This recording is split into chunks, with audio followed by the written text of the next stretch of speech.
नमस्कार class 10th। अभी तक हम लोग संस्कृत गद्य भारती से प्रथमः पाठः कविकुलगुरुः कालिदासः पढ़ चुके हैं। आज जो है हम लोग द्वितीय पाठः उद्भिज परिषद पढ़ने जा रहे हैं। तो आप लोग जो है ध्यान से देखिए। द्वितीय पाठः उद्भिज परिषद, वृक्षों की सभा। उद्भिज परिषद, परिषद माने सभा और उद्भिज वृक्षों की। थोड़ा सा पाठ का परिचय देख लेते हैं। प्रस्तुत शीर्षक में लेखक ने मानव जाति पर सीधा प्रहार किया है।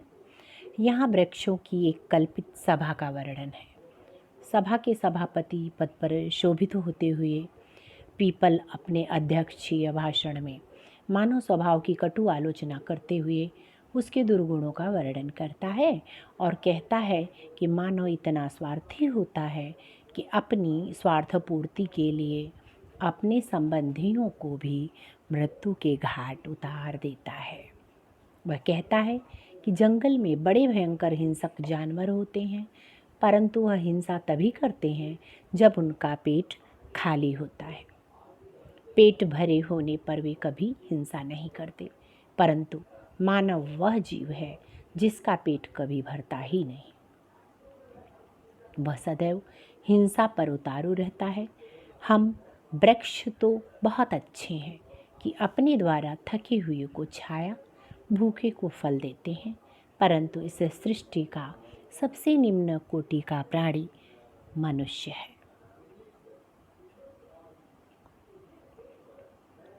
तो बच्चों, हम लोग अभी नीचे संस्कृत देखिए, नीचे से ये निशान हमने बना दिया। तो यहाँ से आप देखेंगे, हम संस्कृत पढ़ते हुए उसका अर्थ बताते चलेंगे और आप लोग जो है ध्यानपूर्वक इसे देखते रहिएगा।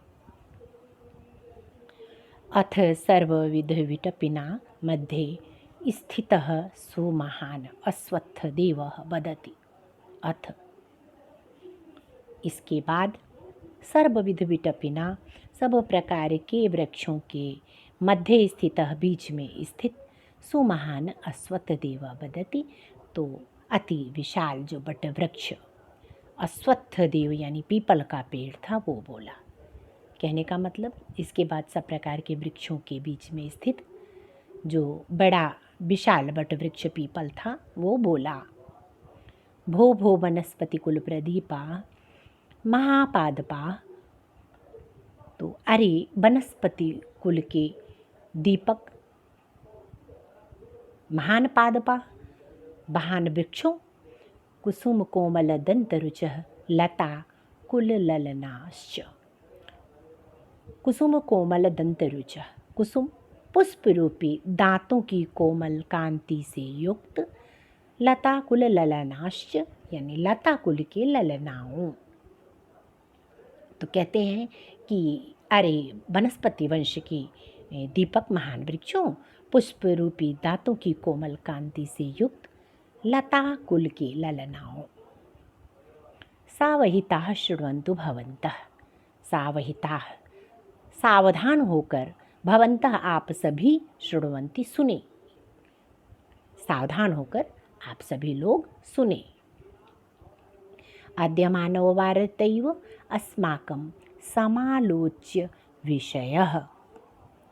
अद्य आज मानव वार्तैव, मानव की जो वार्ता है, बातचीत है, अस्माकं समालोच्य विषय वही हमारी आलोचना का विषय है।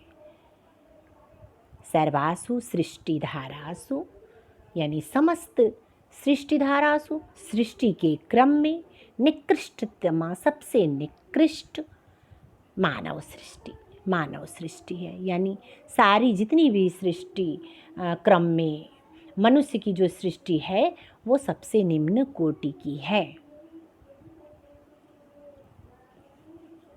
जीव सृष्टि प्रवाहेषु मानवायु पर प्रतारका। तो जीव सृष्टि के प्रवाह में, प्राणियों के सृष्टि के प्रवाह में मनुष्य जो है तो मानव की तरह पर प्रतारका, दूसरे को धोखा देने वाले, स्वार्थ साधन परा, स्वार्थ साधने में लगे हुए, मायाविनः मतलब मायावी, छल करने वाले, कपट व्यवहार में कुशल, हिंसा निरता जीवा न विद्यन्ते। तो हिंसा में लगे हुए जीव नहीं हैं।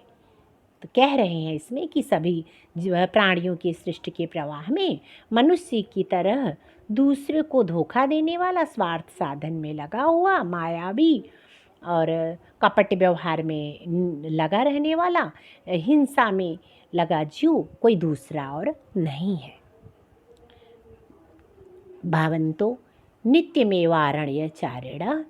तो भवन्तो, अश्वत्थदेव कहता है और वृक्षों से कि भवन्तो यानी आप सभी लोग, नित्यमेवारण्यचारिणः, तो नित्य अरण्य में घूमने वाले, वन में घूमने वाले, सिंह व्याघ्र प्रमुख हिंसत्व भावनया प्रसिद्धान। तो कह रहे हैं कि इस प्रकार आप लोगों ने हमेशा जंगल में घूमने वाले सिंह और बाघ इत्यादि जो हिंसक भावना के कारण प्रसिद्ध जानवर हैं, उन जानवरों को आलोकयन्ति प्रत्यक्षम, आप सभी ने घूमते हुए देखा है। ततो भवन्तेव सानुनयम प्रक्षन्ते। ततो भवन्त, तो इससे सानुनयम मतलब विनय पूर्वक पूछा जा रहा है आप लोगों से, कथयन्तु भवन्तो यथा तथ्येन। तो आप लोग यथा तथ्येन यानी सच सच बताइएगा, यथा तथ्य बताइएगा कि किम एते, क्या वे हिंसादि क्रियाशु, हिंसा आदि के कामों में मनुष्यों से भृशंगरिष्ठा श्रेष्ठ हैं। तो कहने का मतलब आप लोग सच सच ये बताइए, आपने भी घूमते हुए बाघ और सिंह को देखा है, तो ये सच सच बताएं कि क्या वे हिंसा आदि के काम में मनुष्य से श्रेष्ठ हैं। स्वापदानां हिंसा कर्म जठरानल निर्वाण मात्र प्रयोजनकम, ठीक है, जठरानल निर्वाण मात्र प्रयोजनकम। तो पशुओं का जो हिंसा कर्म है, जो हिंसा की प्रवृत्ति है, वो भूख समाप्त करने के लिए मात्र है। जठरानल निर्वाण तो कहते हैं पेट की भूख शांत करने के लिए ही होता है जो हिंसा का कर्म उनके द्वारा किया जाता है।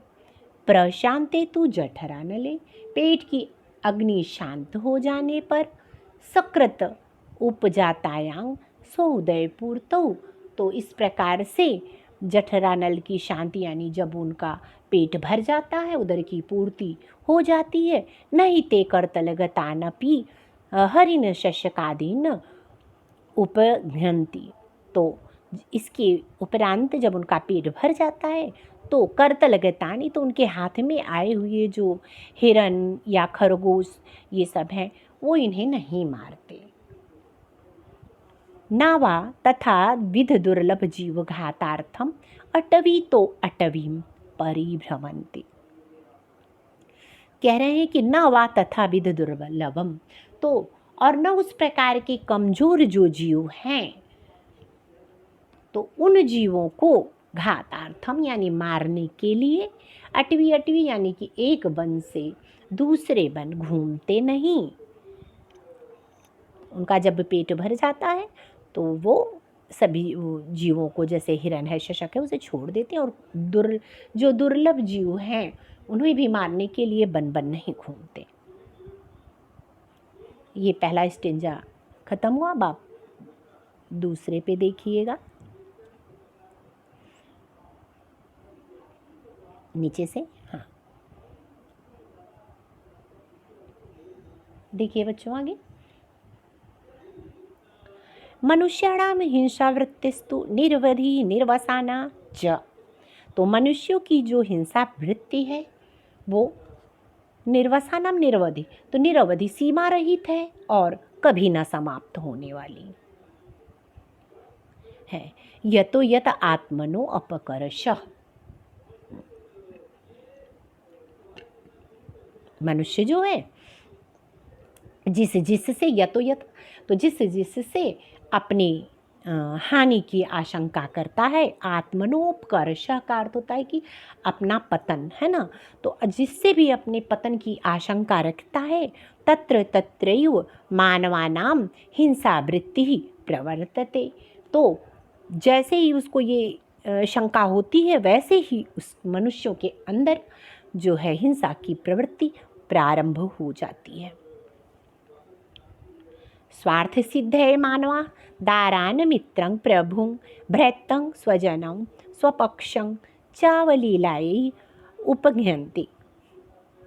स्वार्थ की सिद्धि के लिए मनुष्य स्त्री, मित्र, स्वामी, भृत्य मतलब सेवक, स्वजन मतलब अपने सगे संबंधी, स्वपक्षं यानी अपने पक्ष वालों को भी चालीलावै उपघ्यन्ति, तो ऐसे इन सबको भी वो खेल खेल में ही मार देता है, उनको भी मार डालता है। अपने सगे संबंधी स्त्री को, दोस्तों को, अपने स्वामी को, नौकर को, स्वजनों को, सभी को मार देता है। तो पशु हत्या तो तेषाम क्रीडनम, तो फिर पशु की हत्या तो उसके लिए खेल है। केवलम चित्त विनोदाय, सिर्फ अपने चित्त के विनोद के लिए यानी अपने मनोरंजन के लिए, महारण्य उपगम्य, महारण्य में जा कर के, जंगल में जा कर के, ते यथेक्षं वह अपनी इच्छा से, निर्दयम च पशु घातम कुर्वन्ति, निर्दयतापूर्वक पशुओं को मार देता है। तेषां पशु प्रहार व्यापारम, उनके पशुओं के मारने का जो कार्य है उसको आलोक्य मतलब देख करके, जडानाम अपि अस्माकं विदीर्यते हृदयम, जडानाम अस्माकं हम सभी जड़ का भी हृदय विदीर्ण हो जाता है, फट जाता है। उनके इस पशु प्रहार का कार्य देख करके हम जड़ भी जो हैं, हम जड़ों का भी हृदय फट जाता है। अन्यच्च पशूनाम भक्ष्य वस्तूनि प्रकृत्या नियमितान्यो, ठीक है। तो कहते हैं यहाँ पर कि अन्यत च, और दूसरे पशु नाम भक्ष्य वस्तुनि, पशुओं के खाद्य वस्तुएं जो हैं वो प्रकृत्या मतलब स्वभाव से ही नियमित हैं। न ही पशु भोजन व्यापारे प्रकृत नियम उल्लंघयन्ति, पशु जो हैं वो पशु भोजन के कार्य में, भोजन व्यापारे यानी कि भोजन के कार्य में पशु जो है प्रकृति का के नियम का उल्लंघन नहीं करता। तेषु ये मांस भुज, उनमें से जो मांस भोजी होते हैं, ते मांस अपहाय नान्यत आकांक्षन्ति, वो मांस को छोड़कर अन्य की इच्छा नहीं करते, दूसरी वस्तु को नहीं चाहते। ये पुनः फलमूलाशिनस्ते तैरेव जीवन्ति, वे जो और जो दूसरे हैं वो फल फूल खाने वाले, वो उसी फल फूल से अपना जीवन धारण करते हैं। मानवानां न दृश्यते तादृशः कश्चित् निर्दिष्टः नियमः, तो मनुष्यों का उस प्रकार से कोई निर्दिष्ट नियम नहीं है। तो इस प्रकार से मनुष्यों के लिए वो अस्वस्थ देव और वृक्षों से कहते हैं कि इस प्रकार से मनुष्य के लिए कोई नियम नहीं है। ये स्टेंजा नीचे का देखिए, ये ठीक है।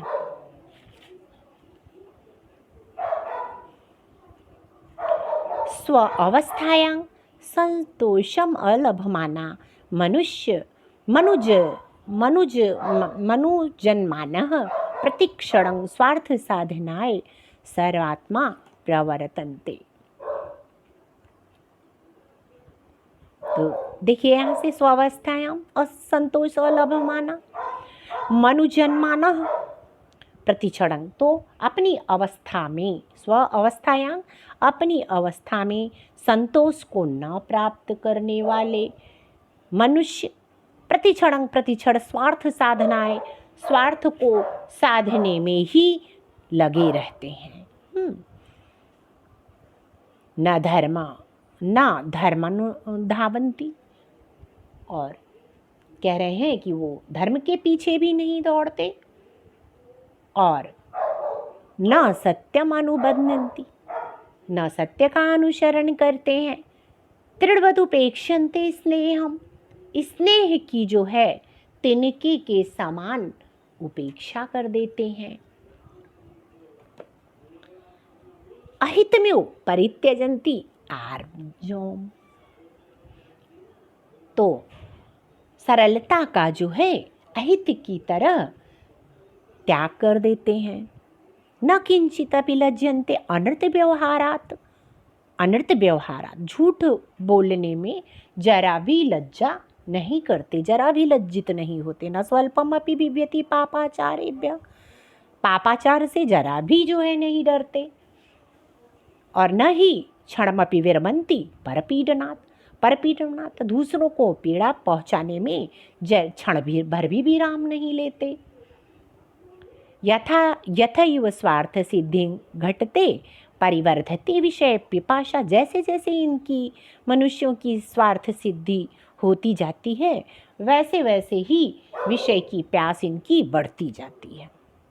निर्धनः शतं कामयते, जो धनहीन है, निर्धन है, वो 100 रुपए की इच्छा करता है। शती 10 शतान अभिलषति, जो 100 रुपया प्राप्त कर लेता है वो 1000 रुपए की इच्छा करता है। सहस्राधिपो लक्षमाकांक्षति, जो 1000 पा लेता है वो लाख रुपए की इच्छा रखता है। इत्थं, इस प्रकार क्रमशः एव, क्रम से ही मनुष्याणाम आशा वर्धते, मनुष्यों की जो इच्छा है वो बढ़ती ही जाती है। विचार्यताम तावत, तो विचार कीजिए। ये खलु स्वप्ने अपि तृप्ति सुखम नाधिगच्छन्ति, ये तो जो स्वप्न में भी तृप्ति के सुख को प्राप्त नहीं करते। सर्वदैव नवनवाश चित्तवृत्तयो भवन्ति, हमेशा इनके मन में नई नई जो है इच्छाएं भरी रहती हैं, वृत्ति नई नई इच्छाएं भरी रहती हैं। संभाव्यते तेषु कदाचिदपि स्वल्पमात्रम शांति सुखम, क्या इनमें कदाचिदपि यानी कि कभी भी, किंचिदपि यानी कि थोड़ी सी भी, स्वल्पमात्रम शांति सुखम, तो शांति के सुख की जो है संभाव्यते, संभावना होती है। कह रहे हैं कि क्या उनमें कभी भी थोड़ी सी भी शांति के सुख की संभावना होती है। ये क्षणमपि शांति सुखम नाविर्भवति, जिसमें क्षण भर भी शांति और सुख का उदय नहीं होता। ते वे खलु निश्चय ही दुख दुखे नयो समयत्यवहन्ति इत्यपि किं वक्तव्यम, ऐसे लोग निश्चय ही महान दुखों से अपना समय बिताते हैं। इत्यपि किं वक्तव्यम, तो इस विषय में और क्या कहना चाहिए। असतदेव कह रहे हैं कथम वा निज अवस्था में, कथम वा तो अपनी जो है अवस्था में, हाँ निज निज अवस्था में, तो अपनी स्वयं की अवस्था में तृप्तिम अनुभवद्भ्यः, तृप्ति का अनुभव करने वाले पशुभ्य तेषां श्रेष्ठत्वम, तो अपना जितना भी पाते हैं उसमें तृप्ति प्राप्त कर लेने वाले पशुओं से मनुष्यों की श्रेष्ठता कैसे हो सकती है, यानी कि ये पशु से श्रेष्ठ कैसे हो सकते हैं। ठीक है। यदि विगहितं कर्म संपादयतु, तो कहते हैं कि जिस निंदित, विगहित यानी कि निंदित कार्य को करने के लिए पशवो अपि, पशु भी लज्जन्ते लज्जित हो जाता है। ऐसे निंदित कार्य को जो है मानवानामिष्ट कर्तव्य, तो ऐसे मनुष्य के लिए वो बहुत छोटा कार्य होता है। जिस निंदित कार्य को करने के लिए पशु भी लज्जित हो जाता है, कह रहे हैं, और वो मनुष्यों के लिए बहुत छोटा काम होता है। नास्ति किमपि अति घोर रूपम महापाप कर्म।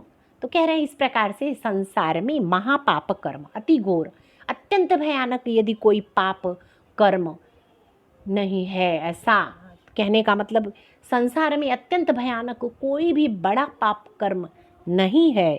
यत कामोपहत चित्तवृत्ति ही, यत जिसे कामोपहत यानी कि लालसा से दूषित, चित्तवृत्त भी चित्तवृत्ति वाले मनुष्य न अनुष्ठीयते, तो मनुष्यों से न किया जाता हो। कहने का मतलब जो लालसा से दूषित प्रदूषित चित्तवृत्ति वाले मनुष्य से न किया जाता हो, यानी कि दुनिया का कितना भी बड़ा अपराध हो, पाप कर्म हो, उसे मनुष्य करता है, यानी कि मनुष्य से न किया जाए ऐसा नहीं हो सकता। तो जो लालसा से दूषित चित्तवृत्ति वाले मनुष्यों से न किया जाता हो।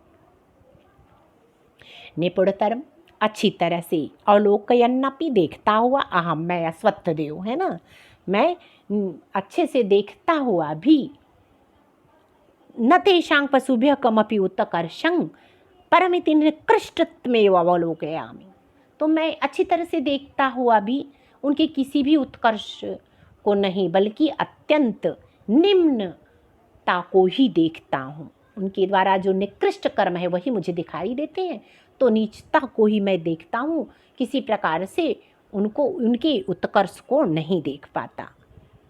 बच्चों नीचे का पैराग्राफ देखेंगे, ये मैं पेंसिल से लगा रही हूँ, तो ये अब यहाँ से देखिए, न केवल, हाँ यहाँ से देखिए, ठीक है। तो न केवलमिति पशुभ्यो निकृष्टस्य तृणेभ्यो अपि निस्सारा एव। तो ये जो मनुष्य है, न केवल में ते पशुभ्यो, केवल ये पशुओं से ही निकृष्ट नहीं है, ये पशुओं से भी यार पशुओं से ही खराब नहीं है, बल्कि तृणेभ्यो अपि निस्सारा, तो तिनके से भी शक्तिहीन है, निस्सारा शक्तिहीन है। तो कह रहे हैं कि ये पशुओं से निकृष्ट ही नहीं है, ये अस्वत्थ देव कह रहे हैं, तो कि जो ये पशुओं से ही निकृष्ट नहीं है, बल्कि ये तो तिनके से भी जो मनुष्य है शक्तिहीन है। तृणानि खलु वात्यया सह स्वशक्तितः अभियुध्य वीर पुरुषायुव शक्तिक्षय क्षितितले पतंती। तो कह रहे हैं कि ये जो तिनका है, खलु वात्यया सह स्वशक्तितः, आंधी के साथ, वात्यया हवा को कहते, तो आंधी के साथ जो है अपनी शक्ति भर लड़ करके, शक्ति से लड़ करके, वीर पुरुषायु, वीर पुरुषों की तरह, शक्ति क्षय, जब उसकी शक्ति नष्ट होने लगती है तो क्षिति तले पतंती, जमीन पर गिर जाता है। पूरी तरह से वो आंधी से मुकाबला करता है, और जब शक्ति क्षीण होने लगती तो वो पृथ्वी पर गिर जाता है। न तो कदाचित, तो न ही का पुरुषा, तो न ही कायर पुरुषों की इव मतलब समान, स्वस्थानम अपहाय, अपने स्थान को छोड़ करके प्रपलायन्ते, भाग जाता है। तो कहने का मतलब वो आंधी से पूरी तरह से मुकाबला करते हुए जमीन पर गिर जाता है, कायर पुरुष की तरह अपने स्थान को छोड़कर भागता नहीं। पलायन्ते मतलब भागना। मनुष्य पुनः स्वचेत साग्रत एव, तो कह रहे हैं कि फिर मनुष्य अपने मन के आगे एव भी भविष्यत काले संघटिष्यमाणं, तो भविष्य काल में घटने वाली किमपि विपत्पातकं, तो यानी विपत्पातम विपत्ति के आकल्य मतलब आगमन को कल्पना करके दुखे न समय अति आवहयन्ति, दुख से समय बिताते हैं। कहने का मतलब ये है कि मनुष्य जो है अपने मन से आगे की भविष्य में होने वाली घटना या किसी विपत्ति को आके आगमन की कल्पना करके अपने समय को दुख में बिताता है मनुष्य। परिकल्पयन्ति च पर्याकुला, परिकल्पयन्ति और व्याकुल मन से वो, पर्याकुला मतलब व्याकुल, व्याकुल मन से वो अपने जो दुख आने वाला है जिसकी वो कल्पना कर लेता है, तो उसको जो है दूर करने के लिए प्रतीकारोपायन बहुत से उपाय की परिकल्पना करता है। उस दुख को दूर करने के लिए बहुत से उपाय को वो सोच लेता है। ये न जिसके कारण मनुष्य जीवने, मनुष्य माने मानव का जो जीवन है, सुख शांति मनोरथ पथादपि क्रांतमेव, सुख तो जिससे मानव जीवन में सुख और शांति का जो इच्छित मार्ग है उससे वो दूर हो जाता है, जिससे मानव जीवन में सुख शांति जो है वो इच्छित मार्ग से दूर हो जाती है। अथ इसके बाद ये तृणयोभाप्य सारा, जो तिनकों से भी कमज़ोर है और पशुभ्य निकृष्टतरा, पशुओं से भी नीच है, निकृष्ट है, तथा च तृणानि सृष्टि अनंतरं तथा विधं, तो कह रहे हैं कि तथा च फिर तिनके आदि, तृणादि सृष्टि अनंतरम, तृण इत्यादि के यानी तिनके की सृष्टि के बाद, तथा विध जीवन निर्माणम, इस प्रकार के जीवन का निर्माण, विश्व विधातुम यानी विश्व विधाता को, विश्व विधाता की कीदृशं बुद्धि प्रकर्षं प्रकटयति, कैसी बुद्धिमत्ता को प्रकट करता है।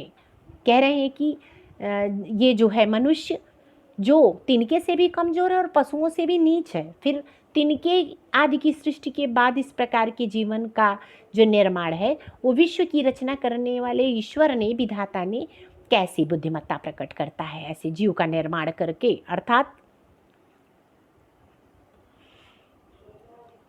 कीदृशं बुद्धि प्रकर्ष प्रकट, कहने का मतलब विधाता की ये बुद्धिमानी नहीं है।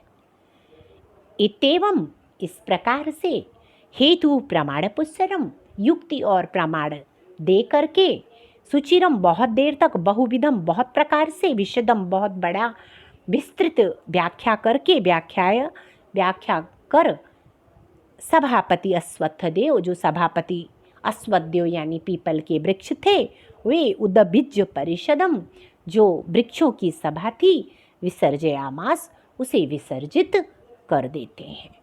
तो इस प्रकार से जो वृक्षों की सभा का आयोजन हुआ था वो सभापति ने उसे विसर्जित किया, समाप्त कर दिया।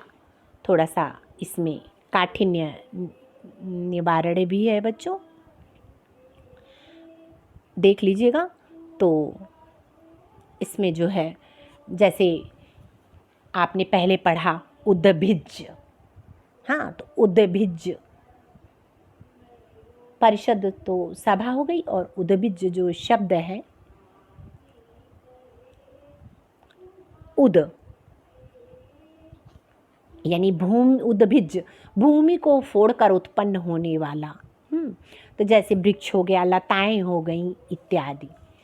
इसी प्रकार से बच्चों विटपिना वृक्ष को कहते हैं, सावहिता सावधान होकर के, मानव वार्तयु यानी कि इसका अर्थ होता है मनुष्यों का व्यवहार, पर प्रतारकाह दूसरों को ठगने वाला, छलने वाला, आरण्यचारिणः कहते हैं वन में रहने वाली, स्वापदान पशुओं को, गरिष्ठा कठोर, जठरानल निर्वाण मात्र प्रयोजनकम यानी कि केवल भूख मिटाना ही जिसका प्रयोजन है, निर्वधि असीम, निर्वसाना अनंत, दारा स्त्री को कहते हैं, भृत्य मतलब सेवक होता है, और आकांक्षन्ति का अर्थ होता है इच्छा करते हैं, आर्जोम सरलता, शति कहते हैं जिसके पास 100 है, ईशत करम का अर्थ होता है सरल कार्य, वात्याया कहते हैं तेज हवा को, युद्ध करके, का पुरुष कायर पुरुष को कहते हैं, प्रपलायन्ते यानी भाग जाते हैं, इस प्रकार से संघटिष्यमाणं आगे घटित होने वाला, विसर्जयामास का अर्थ होता है विसर्जित कर दिया गया। तो बच्चों ये कुछ कठिन शब्द हैं, इनके द्वारा भी आप संस्कृत को सरल कर सकते हैं, समझ सकते हैं। इसमें जो है नीचे कुछ प्रश्न दिए गए हैं, जैसा पाठ हम लोगों ने पढ़ा, जैसा थोड़ा सा ऊपर परिचय में भी दिया हुआ है, तो उसके द्वारा आप ये देख सकते हैं। अगर प्रश्न जैसे पूछता ही है कि इसमें जो प्रश्न दिए गए हैं उसको इसके आधार पर आप हल करने का प्रयास करिएगा। जैसे मनुष्य के प्रति पहला प्रश्न दिया है, वटवृक्ष क्या सोचता है, तो वटवृक्ष अच्छा सोच तो नहीं रखते हैं, क्योंकि मनुष्य ऐसे कर्म करते हैं, निकृष्ट कर्म करते हैं, जीवों की हत्या करते हैं। तो उनकी सोच इस प्रकार से वो कहते ही हैं कि विधाता ने इनकी रचना जो की है वो अब क्या बुद्धिमानी की है। तो इस प्रकार की वार्ता नीचे अश्वत्थदेव कहते हैं। और इसी प्रकार से और भी है, जैसे कह रहे हैं वृक्षों के सभापति कौन थे, तो सीधे सीधे नीचे सभापति अश्वत्थदेव सभापति दिया हुआ है, तो सभापति कौन है, तो पीपल के वृक्ष है ना। तो ऐसे ही और भी प्रश्न हैं, आप इसको हल प्रयास करिएगा इसके माध्यम से हल करने का। तो बच्चों आज के लिए बस ये पाठ यहीं पर समाप्त होता है। ठीक है।